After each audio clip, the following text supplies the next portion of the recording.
Yo traders, what is good? If you're new, welcome to the channel. If you've already subbed up, you know what I'm gonna say. It's all love and you know that. So today is Thursday the 6th of February, and I'm not gonna lie, the markets have been moving beautiful. But if they stay that way, then I'm not sure, you know. But yeah, I always just start off by looking for, you know, support and resistance, the kind of overall direction we're in, and whether we're gonna just continue going down or break through and come up. One or the other, right? So then I obviously just target previous structure and you know, areas of support and resistance and stuff. And yeah, I stick to the 5-minute time frame and the 1-minute time frame. 1 minute's a bit more sketchy, and it is for scalpers who scalp pretty aggressive like me and got a little bit of experience, I'm not gonna lie. The 1-minute time frame is sketchy though, so for a beginner I would definitely say the 5 minutes the lowest you should go. But that's just my opinion, you know what I mean? Like, you can do what you like. Maybe you're a pro on the 1 minute, you don't know. You just gotta go through them until you figure out what's for you. It is pretty hectic on the 1-minute time frame, I'm not gonna lie. So then of course I see another area up there which price could get to. I always explain that when I draw my boxes of support and resistance, I'm not gonna draw them like this, really skinny, like you see some traders do it, because it's a whole area. I really don't care whether this area gets broken through or not. I just want to know that it's there, because these ain't my breakout lines. So the next thing I did do is draw my breakout lines. So if we break to the downside, that's the cleanest breakout line from the candle body. Fuck, I can't get my words out. From the candle body, that's the cleanest line. This was the cleanest line on the candle body, you know, of structure, because we're looking for the most previous structure where price pulls back. You can see it's a clear turn. So this was the clear structure, but it's been broken through. So now I got to wait for this to go and make a pull back before I can put my line there, right? Do you get it? So that's just all I'm doing. Looking for breakouts. It's that simple. As we can see, we were bullish on the 15-minute time frame. Now we're bearish. And we could just keep going down. Or we could just as easy just shoot up and start bullish structure. That's why with pairs like NAS and US 30, don't look too deep into it. So I'm sticking to my 5-minute time frame. I'm saying the overall direction right now is bearish. Doesn't mean I'm only looking for a sell, but I just know if it does break to the downside, you know, it could be a real breakout, not just a fake out.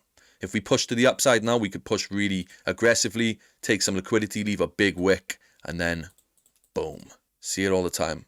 10 minutes before the actual session kicks off at 9:30 Eastern time, I always post a few trade ideas in my Discord, which is free.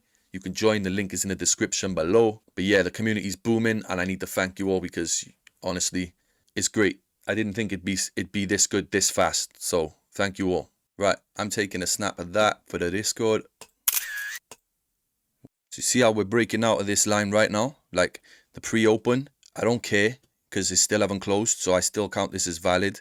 If it closes, then that's a different story. I'm gonna have to like think of my next move. But realistically, if this just wicks now and comes back in and closes underneath this line, then it's cool, because I'll get back in on the buy. That's why I say these wicks are not valid. Like, I can't put my breakout line on the wicks. It has to be the candle bodies, because they get wicked all the time. The wicks are nothing. So if this candle closes now above this line, I'm just gonna move the next breakout line to this bit of structure there. That's like the next clear line to get broken. Yes, I'll be entering my buy on that break, but it still haven't actually closed. But if it does, just know that's what I'm doing. I'm waiting for that area to be broken, like I just said. So just keep that in mind. And then obviously I'll move my my next breakout line there, because if the candle does close above this line, then this will be the new higher low, right?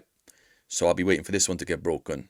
So keep that in mind. Right now it's like this because they haven't closed, but if it does, that's what I'm doing. I'm moving this up, and I'm waiting for this level to be broken over there.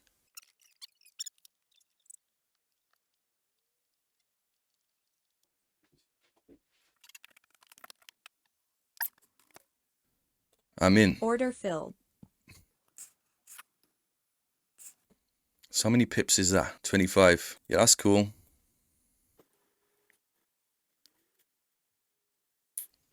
So if this fakes me out and leaves a wick and rejects this EMA, I'm definitely getting in on a buy. Order Cool. filled. So now I'm getting in on a buy. I'm taking that as a fake out. Order filled.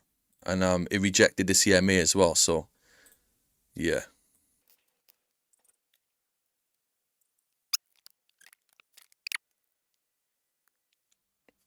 So I can't move the break even yet, because I need it to be at least 250 in profit, and then I can move the break even if that happens. but it did close with a big rejection, and usually that's just my confirmation to go. When it leaves a big wick like this and it rejected the EMA, that's basically my go signals, do you know what I mean? But if it does me again, then yeah, that's it, I'm done. I just take the L's and call it a day. Not looking very good today, not gonna lie. Still testing that EMA. You can see it's wicking it, but it's kind of like bouncing from it like a support. And this big rejection wick was just enough to let me know that's it, I'm getting in. And if it does fake me twice, then I don't care. I literally call it a day and come back tomorrow.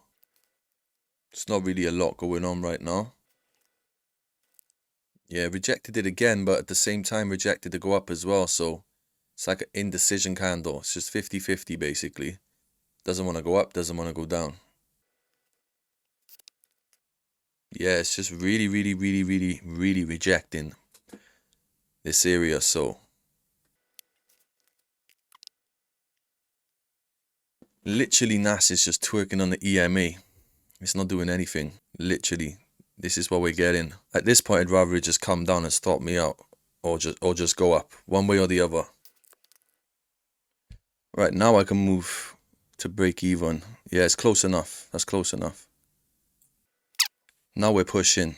So my break even, I can add a few more now. Order filled. Bring my entry up to there. Realistically, I'm just trying to get that 1 to 3 just to recover that first one. But that's why I got faith in these wicks. When these wicks get left, this is all I'm waiting for. It's just price to go the opposite way, because it clearly didn't want to go below this EMA or this area. So yeah, that's all I'm waiting for. Right, so now it's leaving another wick by the looks. Just fucking around. I'm in it now though. It's coming right back down. Oh my days. It's going to be one of them days probably. Hopefully this candle closes strong. Oh wow, look at this 15-minute candle there. Look at the size on this rejection wick. And now we're above the EMA, but it's still rejecting. We got a whole 10 minutes though, so yeah, I don't know what's going on with price today. But that's not how I like to see a 5-minute candle close, I'm not going to lie. Because then we're working with these wicks, and then we're working with this wick. So it's like rejecting both sides basically, and it's not good. Order filled. A L and a break even. So let me go to my 1 minute time frame.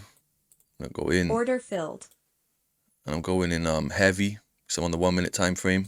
I just want to hit that 1 to 3 really quick. So this is where I start aggressively scalping now, just above the EMA, rejected an area of support, and just give me some bullish momentum. So that was it really. If it pushes a little bit more, then I'll add some more, and then I'll move to break even. It's basically just really aggressively scalping. This is where you really got to keep your cool though, because you start sweating and making crazy decisions and closing and losing money. It's not necessary. Just wait. Wait for the candles to show you what it's doing. Filled. I'm trailing my stop loss, 250 still. Order filled. Pull it to 250. If it gets to 5, I'll close out of 5. Just call it a bad day. Order filled.